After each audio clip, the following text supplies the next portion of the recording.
রাত তখন ১টায়, চারপাশ ঘন অন্ধকার আর নীরবতা। রহিম ধীরে ধীরে ঘন জঙ্গলের পথ ধরে হাঁটছে। হঠাৎ করে একটা অদ্ভুত শব্দ হল, খচ খচ। খচ। রহিম থেমে গেল, ভয় পেয়ে চারদিকে তাকাল। সে চোখ তুলে দেখল গাছের ডালে বসে আছে একটা ডাইনি। তার লম্বা চুল বাতাসে উড়ছে, লাল চোখ জ্বলছে অন্ধকারে। রহিম ঘামতে লাগল, কাঁপা কাঁপা গলায় বলল, কে কে ওখানে? ডাইনিটা হেসে উঠল, হিহিহি, তুমি এখানে কি করছো রহিম? রহিম অবাক, তুমি তুমি আমার নাম জানো কিভাবে? ডাইনিটা গাছ থেকে নেমে এলো ধীরে ধীরে।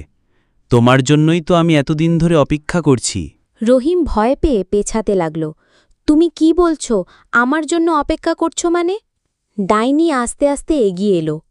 তুমি কি জানো, এই জঙ্গলে যে রাতে একা আসে সে আর ফিরে যেতে পারে না?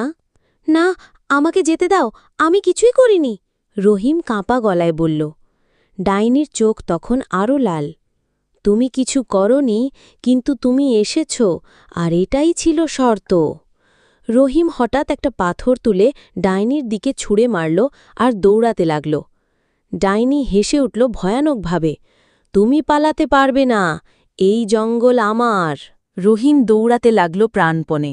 জঙ্গলের গাঢ় অন্ধকারে ডালপালা তাকে থামাতে চাইছে, কিন্তু সে দম ছাড়ছে না। ডাইনির ভয়ঙ্কর চিৎকার পিছন থেকে ভেসে আসছে, তুমি পালাতে পারবে না রহিম, এই জঙ্গল কাউকে যেতে দেয় না। হঠাৎ রহিম দেখতে পেল একটা আলো, দূর থেকে যেন একটা মসজিদের আজানের শব্দ আসছে। ডাইনি থেমে গেল, শব্দটার দিকে তাকিয়ে গর্জে উঠল, না, এটা সম্ভব না। রহিম সেই আলোর দিকেই ছুটল। আজানের শব্দ যত কাছে আসছিল, ডাইনির গলার আওয়াজ ততই দুর্বল হয়ে যাচ্ছিল। শেষবার ডাইনি চিৎকার করে বলল, এইবার তুমি বাঁচলে, কিন্তু আবার আসবে তো? রহিম দৌড়ে বেরিয়ে এলো জঙ্গল থেকে, আলোয় ভরা একটা গ্রামে এসে থামল, তারপর মাটিতে বসে হাঁপাতে লাগল। আমি বেঁচে গেছি, আল্লাহর রহমতে আমি বেঁচে গেছি।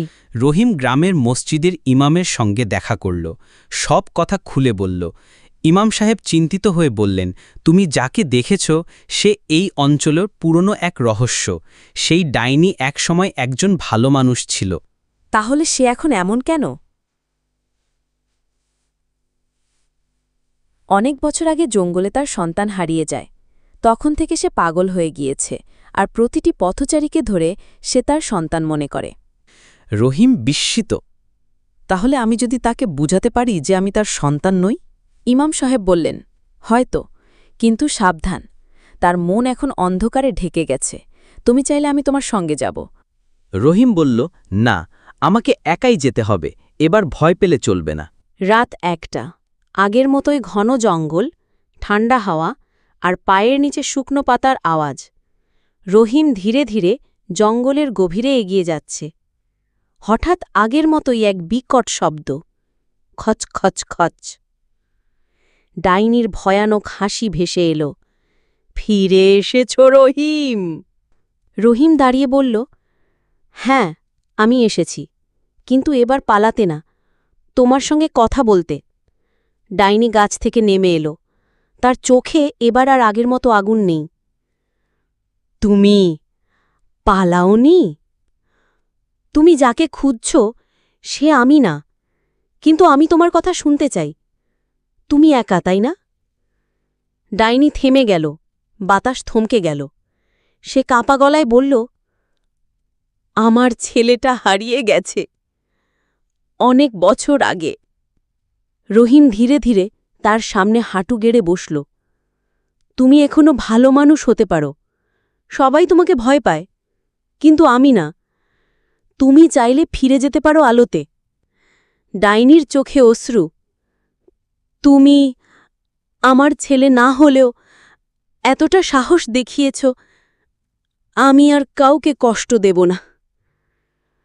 আকাশে তখন প্রথম প্রহরের আজান ভেসে এলো, জঙ্গলে আলো পড়ল, ডাইনির রূপ বদলাতে লাগল। একটা শান্ত মুখে রূপ নিল সে, তারপর ধীরে ধীরে মিলিয়ে গেল বাতাসে।